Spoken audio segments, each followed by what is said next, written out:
on Trump's national emergency and all the Democrats entering the 2020 presidential race. Let's bring in our panel. Joining us in the studio, Eleanor Clift. She was a political analyst for The Daily Beast. Welcome. Also, Rasheedah Thomas. She is the principal and co-founder of RC Communications. That is a public relations firm. And from Wilmington, Delaware, David Smith is the Washington, D.C. bureau chief for the British newspaper The Guardian. And John Sitilides. He is a geopolitical strategist with Trilogy Advisors. I know you guys are all familiar with each other. I want to kind of jump right in. Eleanor, I'll start with you. Now, barring any tremendous shock, the House of Representatives is certainly expected to block Donald Trump's effort on the national emergency. Then it puts it in the Senate's court. Tell us what you think we can expect from the House, and really, could this be a litmus test for moving forward to seeing where powerful Republican senators are in terms of their support for Trump? Well, you want to watch, first of all, how many Republicans sign on with the Democrats in the House. If it's just a handful, that's not a strong boost for the Democrats going forward. Now, it moves to the Senate, they have to bring it up. And there are 48 Democrats, include 2 independents. They only need 3 votes to actually need four votes. And they have 3 now. That's right. They have 3 votes, and the assumption is that there's probably at least 1 more out there. And so the resolution will be disapproved. The president will veto it. It's highly unlikely there would be a 2/3 supermajority in both chambers to override the president. So it's going to move to the courts. And the president, when he announced this declaration, said in rather a sing-songy way, you know, first it goes to the Ninth Circuit, and they reject it. Yeah, exactly. He's counting on the Supreme Court, which now has a 5-seat conservative majority out of the 9 justices. And frankly, I don't know what to expect from the court. I do think that if either way it goes, it will hang on Chief Justice John Roberts' decision. And this law has never been tested. It goes back to 1976. It was one of the post-Watergate reforms, and ironically, it was meant to rein in presidential power. Exactly. And no president since then has used it in any really controversial way. So, and what the president has done here is he's gone after funding, appropriations, which is the purview of the Congress. So it becomes sort of a constitutional confrontation. Well, Eleanor, I want to pick up a little bit on that, because in the United States, there are basically 3 entities: legislative, the executive, and the judicial branches of the U.S. And Nancy Pelosi, the House Majority Leader, has been very critical of what Donald Trump is doing, saying that he is undermining what Congress is supposed to do. Does Congress have the authority to supersede this national emergency? Well, they do with this vote, and Speaker Pelosi has called the vote, and they're voting on it probably now as we're sitting here talking about it, and then it will work its way, and if the president's veto prevails, it goes to the courts. And so you have some Republicans saying, well, it's just a symbolic vote anyway, it's going to be decided in the courts, and senators are saying, why should I vote to overdo this resolution when it will just get me in trouble with the president? And the president knows when somebody takes the opposite side from him, and then he's likely to intervene in a primary. And the Republicans are worried about, there are 25 of them, I think, who are up for re-election in 2020, and they're not afraid of Democrats. They're afraid of being challenged within their party from the right. And this is President Trump's party, and so this is all the dynamics that go underneath. So a lot of Republicans are not going to vote their conscience, so to speak. They're going to vote defensively. They don't want to get the president angry. They figure it's going to go to the courts anyway. So, you know, why walk the plank on this? John, let's pick up on that, because the president issued a tweet, which he seems to love to do, on Monday, warning fellow Republicans against following the path of weak and ineffective border security. And he asked, and we have a quote here, why on earth would any Republican vote not to put up a wall or against border security? Please explain that to me. Do you believe that Trump is going to be successful in bypassing Congress? Well, first of all, the president has been quite skilled in using social media to frame issues in his direction. He did this during the presidential campaign against 12.5 candidates. He's done it as president. And I think he understands that his voter base and many Americans are very much concerned about border control, about the American government's ability to maintain sovereignty over our territory and to determine who comes in and who doesn't come in based on our laws and the like. And he's framing it in a way that makes it very simple for voters in the states of those senators who he fears are getting wobbly, whether it's Senator Collins in Maine, Murkowski in Alaska. You have people like Mike Lee and Rand Paul who are more libertarian. They're taking a principled approach in favor of what they call a more constitutional dimension to this argument. But I think he's doing the best that he can. He's going to fight to the end. He'll probably lose in the Senate, but he'll prevail with the veto. And then, as Eleanor said, it'll go to the courts. And it's out of the political hands and it's in the judicial hands, as is properly the case where we have the rule of law. Rasheedah, let's pick up on that, because a lot of Democrats are simply calling this a power grab. And one thing that we have heard from them is the Republicans howled quite a bit in 2014 when then U.S. President Barack Obama used national emergency, in essence, to postpone the deportation of a number of undocumented migrants. But now the situation's turned dramatically. What are your concerns about this? And do you see possibility of opening up to greater issues, such as gun control, for the next president coming in saying, well, if Trump can do this, we can do this? Well, that's absolutely what Democrats are saying and thinking right now. And that's what they're telling their constituents, and that's what they will be telling voters between now and our election in 2020. I think this is going to be incredible fodder for the election and for debates coming up over the next 18 months. And yes, this does open it up for our next president, whoever that may be, that they may declare a national emergency on poverty, on gun control, on a number of different things. So yes, this is a very dangerous precedent for President Trump to set. David, I see you out there shaking your head a bit. I want to get your thoughts on what Rasheedah just said, but also pick up on this bipartisan group of 58 former national security officials who issued a statement saying there's simply no factual basis for what Donald Trump is trying to do right now.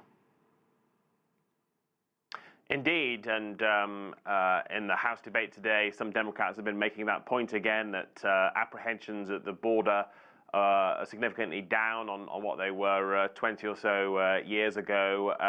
You know, there is no emergency here, only a manufactured crisis, and perhaps only a humanitarian emergency in terms of still families being separated at the border and living in very difficult conditions.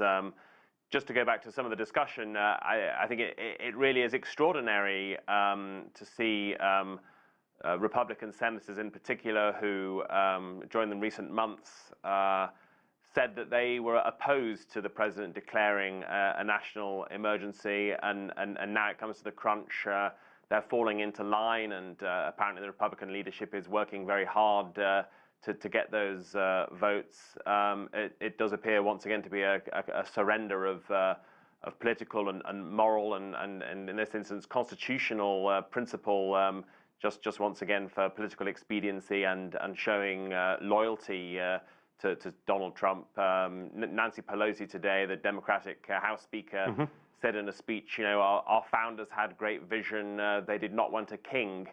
And this national emergency is a dangerous step towards some kind of monarchy-style approach. And indeed, there's some reporting today that Democrats on the 2020 campaign trail are being asked at town hall meetings, well, if you were president, what national emergency would you declare? So it's already seeping into that debate. John, I want you to respond to that, but also I think he's talking a bit about Vice President Mike Pence calling in some GOP senators and basically cracking the whip, saying fall into line. Is that right? Are people being forced to do something they morally don't want to do? It's absolutely right, and it's what every president does. You know, you whip votes from your party in order to prevail in a policy debate. And President Obama did this, and President Bush did this, and President Clinton did this, and of course President Trump is going to do this. To the point that the prior speaker made, I think also it's not just a matter of people being cowed or intimidated by President Trump. I think voters in a number of states around the country are very much concerned. There's a very real debate as to whether or not there's a crisis at the border, but a large number of Americans feel that way. They're making it felt to their senators, and senators are responding to their voters' concerns as well. So I think it's unfair to dismiss what people around the country are saying, and not just those of us who are distant from the border. with very different abstract concerns, not those of the people that are directly affected by the flows coming in from Central and South America. I would suggest, though, that you're referring to large numbers of people are concerned about this. We just had the midterm elections, and the president brought out the immigration issues as his central theme, and the Republicans got creamed in the elections.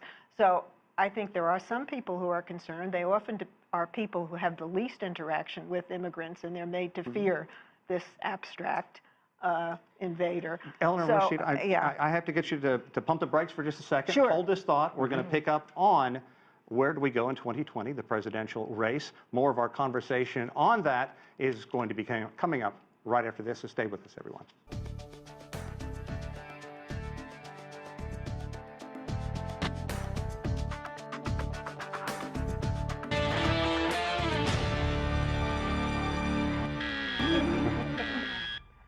Welcome back to The Heat, everybody. The field of Democratic candidates vying for the White House in 2020 is expected to be one of the most diverse groups. Already 5 women, 2 African Americans, and a Latino have entered the race. We're going to get back to our panel and pick up on the 2020 election and how the Democrats look. Rasheedah, I want to allow you to pick up where you were just before we took our break. Democratic field, a dozen candidates rather, who want to take on President Trump. And as we mentioned, very diverse. What does this say about the Democratic Party? And we've talked a bit about the midterm elections and the message that sent. Firstly, your thoughts on that, and how do you think this is being embraced globally? Well, I think that the Democrats are taking a stand, and they're hearing from their constituents that they're tired of this this horrible rhetoric that's been coming out of our president and out of the White House and the administration. They want change based on actual facts. You know, we were talking during the break about immigration and the feeling that maybe some Americans have about immigration and how the border wall could or could not stave off of the illegal immigration that's been coming into the country. And people who understand the statistics and the facts about illegal immigration know, one, that most people who come here illegally do not come across the border. They don't come across our southern border. They aren't swimming across the Rio Grande into the United States. Most people are actually coming in on visas and overstaying them. They're coming in our airports. They're coming in on airplanes. So you can fly over a wall. So how do the Democrats find one candidate who's going to appeal to all these people with such a broad field already? Well, that's why we have debates and primaries. primaries. Exactly. In this country, there's a very popular Broadway musical called Chorus Line, where long parade of performers show their stuff. I look at the field now, and that's what I think, Chorus Line. And they're auditioning not just for the president, but for the vice president and for cabinet spots. And, you know, I look, and I'm not sure I see a president yet in the declared field, but I see a lot of very talented, competent people. We're going to bring David in to join our chorus line. David, you're in Delaware, Joe Biden country. And just a short while ago, Biden talked to the media, and he said he is very close to making a decision on running for president. I want to play a quick clip of what he said recently. No, I haven't reached a decision. I'm in the process of doing that, and I will, in the near term, let everyone know what that decision is. I think there is a sufficient amount of time to do that, and I think that we have a tendency, particularly in the states, to start the whole election process much too early. I think we should be focusing now on what needs to be done to alter some of the policies that are being promoted by the president. So in essence, he said, there's a lot of reasons for me to run. What do you think, David? Is he going to run? And early polls show him leading this large group of candidates. I suspect he probably will run. He also said today his family wants him to, and here in Delaware, I found plenty of people urging him to do it. He's very popular in this state, as you can imagine. People think he's put Delaware on the map, and it's shaped his politics in many ways. And I do agree. There's probably no need for him to rush. He has such big name recognition and commands a lot of affection in the Democratic Party. It remains to be seen whether it'll be problematic for him at his age. He would be the oldest president in American history. He's also a white man, and as you said, this is the most diverse field any political party has had for a presidential election. So certainly there are some young progressive activists, even here in Delaware, and especially others I've talked to around the country, who feel it's time for the party to move on, find somebody younger, fresher, and quite possibly further to the left. Biden is seen as something of a centrist. So those will all be problems for him. I suspect in that sense the Democratic primary election might actually be harder for him than the actual general presidential election against Donald Trump would be if he makes it that far, because once he's up against Trump, he's a fighter, he's pugnacious, and certainly in theory he would do well in those crucial Midwestern states that delivered the presidency to Trump in 2016. He's very candid as well. John, your thoughts if Donald Trump would have to square off against Joe Biden? I don't think so. I think Joe Biden remains very much haunted by his decision to not run in 2016. Looking back, maybe he would have been the Democratic candidate that could have beaten Donald Trump. And one reason, obviously, the death of his son was very difficult. For whatever reason that may have been, and we have to respect that type of a very sensitive decision. But looking at all the objective criteria, he would have been the natural torchbearer succeeding President Obama, who was very popular with the Democratic Party and many independents who wound up voting for Donald Trump in 2016.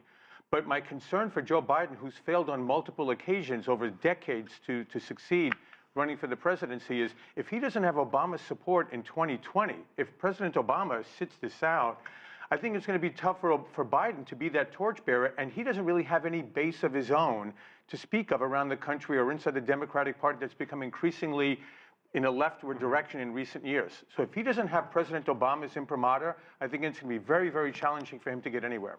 Eleanor, also, Biden has baggage. We remember the hearings on Clarence Thomas when he was going to be a Supreme Court justice, and the Anita Hill. And he has a lot of fences to mend, so it's not like he's going to be ushered in. He's not going to have President Obama's endorsement because the president is correctly going to sit out the primaries and let the voters decide. Plus, running for a third term of Obama didn't work for Hillary. I don't think it's going to work. Different candidate, though. Yeah, well, different. I think if the election were held tomorrow and Biden was on the ballot, I think he would win very easily. But how does he withstand the long primary process? He does have a history of putting his foot in his mouth, and for the most part, I think the voters have kind of grown to love him for it because he's able to deal with it, and he's had such a tragic family history that he gets a lot of sympathy for that. So, I think if he doesn't do it, he's going to always regret it. So, get in there, see what the voters think. I mean, you could end up with Biden versus Bernie Sanders. Bernie Sanders made quite a splash this week getting in, raising $6 million in 24 hours online. So his machine, if you will, his Bernie machine is still very much intact. Rasheedah, let's talk just a bit about that. Okay, Bernie's machine, the fact that the Democrats are moving so far to the left, and all these young, dynamic candidates. How do you balance all this? Well, let me just say first to Eleanor's point about Joe Biden, I do believe he will run, and I believe that he will win the primary. And although President Obama may not come out for him formally, I think we'll all know that that will be his guy in the primary, honestly. And just the optic of that bromance, the optics of the Joe Biden and Barack Obama campaigning around the country during the election, I mean, I think that he would win handily. And what about the young, dynamic candidates? Where do they fit in all this? Is it going to be good enough for someone like a Kamala Harris to be the vice presidential candidate? She's clearly going to want to be at the top. I could absolutely see a Biden-Harris ticket. I'd be all for that. I think that she would bring in, Joe Biden he speaks to the middle of the country, which is great. Kamala Harris could bring in the coast, but also she's a law and order candidate. She's got a tough record on crime. So I think that's something that would be a nice balance for the two of them. David, if I can get you to weigh in on a couple of these other candidates as well. Mike Bloomberg for one, and then Howard Schultz. Where do they fit in all this? They're very rich and very unpopular at this point. I think Howard, the blowback against Howard Schultz was quite something to witness when he's been on this book tour, and people yelling at him that he'll help get Trump reelected. And it's interesting. You hear people say, there was one Howard Schultz who came to my Human Rights Award a few years ago who was very impressive and held the room and had a great record. But now, actually, as soon as he's got into politics, he seems to have really got a deaf ear and a tin ear and not really be playing the room very well. And so I suspect he won't run, and if he does, he will crash and burn. Bloomberg is perhaps more interesting because he will actually go for the Democratic nomination himself, and certainly he has put his money where his mouth is on causes such as gun control and climate change, and many would applaud that. But I think that the timing is wrong in terms of the party is very suspicious of the top 1% and the super wealthy, as we're seeing with the Sanders and Warren campaigns. And so I don't think Bloomberg would be able to pull it off. John, I want to follow up with that about the top 1%. A lot of blowback against so much that we hear, but also where these candidates are now. Bernie Sanders, the GOP loves to throw out the word socialist. He is calling for free tuition, at least he has in the past. Universal health care, $15 per hour minimum wage. Trump is going to be able to beat him up on this if you look at his social history past. He doesn't have to answer the media because he puts these out on Twitter, and so there's no blowback when Trump does something like that. Well, there's plenty of blowback on social media. I mean, Trump doesn't go unscathed when he puts this out. It's just that his supporters love that kind of rhetoric. And when he said during his State of the Union speech, he will never allow America to become a socialist country, many of us were shocked that he even had to say that. I mean, there's concern that the Democratic Party, which used to be the party of the working guy, the average American and whatnot, made a decision, apparently during the Hillary Clinton campaign, to abandon the heartland and move just towards the coast and put together a different type of coalition than historically has supported the Democratic Party. Whoever wins the primary process, I think, is going to be beholden to that coalition, and I think it's going to be a much more leftward agenda that any Democratic candidate will be putting forward, and Trump will try to tear it to pieces, Trump style. That's the way it's going to be played out in 2020. I wish we had more time because I can see both of you guys chomping at the bit to get in on. I just want to point out, Amazon and Netflix made billions of dollars and paid zero federal taxes. That's right. There's an inequality here that has to be addressed. Okay. Well, that's it for this edition of The Heat, everyone. I'm Sean Caleb in Washington, D.C. Thanks to our panel, and thanks, everyone, for watching.